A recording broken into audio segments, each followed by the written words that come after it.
Bienvenue dans notre voyage au cœur des légendes africaines.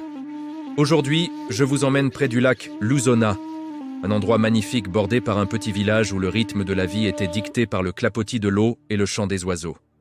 C'est là que vivait un humble pêcheur avec ses deux filles, Manjita et Larina. Manjita, l'aînée, avait un cœur aussi vaste que le lac lui-même. Elle était douce, bienveillante, et ses mains, toujours occupées, semblaient tisser la bonté dans chaque tâche qu'elle accomplissait.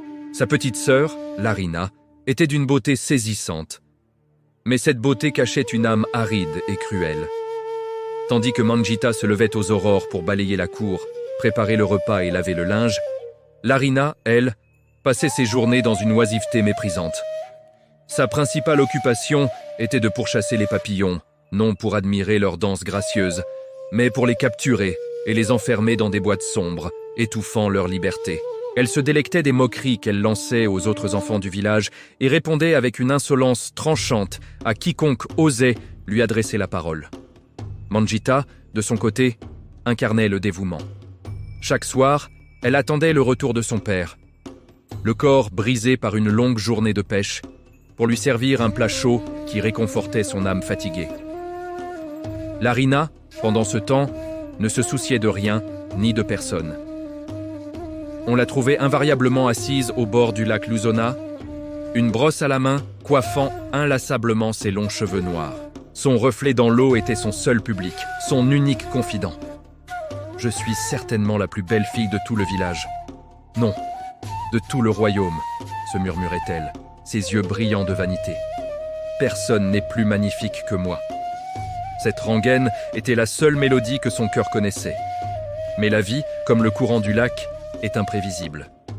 Un jour, une ombre s'abattit sur leur humble demeure. Leur père tomba gravement malade. Malgré les soins attentionnés de Manjita, la maladie l'emporta, laissant derrière lui un silence assourdissant. La douleur de Manjita fut un océan sans fond. Elle pleura pendant des jours et des nuits, jusqu'à ce que sa voix ne soit plus qu'un murmure rauque et que ses yeux soient secs de larmes. Mais à travers son chagrin, une réalité implacable se fit jour. La survie de sa sœur et d'elle-même reposait désormais entièrement sur ses épaules. Avec une résolution née du désespoir, elle se rendit auprès de Larina, qu'elle trouva, comme à son habitude, au bord de l'eau, perdue dans la contemplation de son propre visage. « Larina, » commença doucement Manjita, « j'ai quelque chose d'important à te dire. »« Va-t'en, tu vois bien que je suis occupée, » répliqua sèchement Larina, sans même daigner lever les yeux de son reflet. Manjita prit une profonde inspiration, ravalant sa peine. « Papa n'est plus là, nous n'avons plus rien, plus de revenus. J'ai décidé que j'irais vendre du poisson chaque jour au marché pour que nous puissions survivre. Mais je ne suis pas sûr d'y arriver seul. J'aurais peut-être besoin de ton aide. » Un rire glacial et méprisant fusa des lèvres de Larina. Elle se tourna enfin vers sa sœur, un éclair de dégoût dans le regard.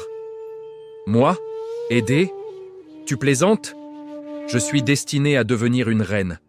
Crois-tu vraiment que je vais passer mes journées à sentir le poisson comme une vulgaire marchande ? Jamais. » Les épaules de Manjita s'affaissèrent sous le poids de ces mots cruels. « Je souhaite seulement ton bonheur, ma sœur, » murmura-t-elle, avant de tourner les talons, le cœur lourd. Les jours qui suivirent furent une épreuve sans fin pour Manjita. Elle se levait avant le soleil, négociait avec les autres pêcheurs, portait de lourds paniers jusqu'au marché et passait des heures sous un soleil de plomb à essayer de vendre sa marchandise. Souvent, elle rentrait le soir, épuisée, avec une bourse presque vide. Un soir, la situation était particulièrement désespérée. Elle posa sur la table les quelques maigres pièces qu'elle avait réussi à gagner. Le bruit métallique sembla résonner douloureusement dans la cabane silencieuse. « Larina !» Sa voix était à peine audible. « Je suis désolé. Ce soir, cela ne suffit même pas pour acheter de quoi manger. Pourrais-tu, s'il te plaît, m'aider demain, juste un peu ? Ensemble, nous pourrions y arriver. » Larina se leva d'un bond, son visage déformé par la fureur. « T'aider ? Mais tu es folle. C'est ton problème, pas le mien. Je vais au lac. Ne me dérange plus avec tes lamentations. » Sur ces mots, elle sortit de la maison, laissant Manjita s'effondrer au sol, secouée par des sanglots incontrôlables. Le cœur de la jeune fille, déjà si meurtri, semblait se briser en 1000 morceaux. Alors que Larina se dirigeait d'un pas rageur vers le lac, elle aperçut une silhouette fragile se tenant devant leur porte.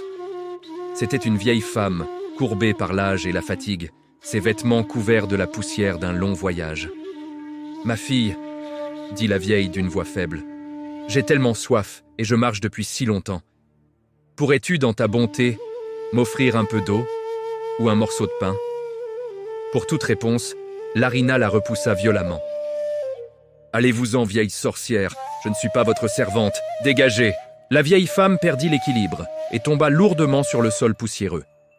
Le bruit sourd alerta Manjita qui, malgré son chagrin, sortit en courant. En voyant la scène, son cœur se serra. Elle se précipita vers la vieille femme, ignorant complètement sa sœur qui la regardait avec dédain. « Grand-mère, oh, pardonnez ma sœur !» s'exclama-t-elle. Elle aida délicatement la vieille à se relever. « Venez, s'il vous plaît, entrez vous reposer. Ne restez pas là. » Elle fit entrer la voyageuse dans leur humble maison et l'installa sur le seul tabouret confortable. La vieille femme lui raconta, avec une tristesse infinie, comment Larina l'avait traitée. Manjita sentit la honte la submerger. « Je suis tellement désolée, grand-mère. Je vous en prie, pardonnez notre famille pour cette offense. » La vieille femme leva la tête et la regarda avec une douceur inattendue. Mais dans ses yeux, une lumière étrange brillait, une sagesse ancienne et mystérieuse qui semblait percer l'âme de Manjita. « Ce n'est pas à toi de demander pardon, mon enfant, » dit-elle, d'une voix qui avait soudainement retrouvé sa force. « Ton cœur est pur comme l'eau de source. » Puis, son regard se durcit en se tournant vers la porte par laquelle Larina était partie. Mais la cruauté et l'égoïsme doivent recevoir leur juste récompense. À cet instant, le ciel s'assombrit brusquement au-dessus du lac Lusona. Un vent puissant se leva, faisant frissonner les roseaux. Larina, qui était arrivée au bord de l'eau, sentit une force invisible l'attirer. Son reflet qu'elle aimait tant se mit à onduler et à se tordre, prenant une forme monstrueuse.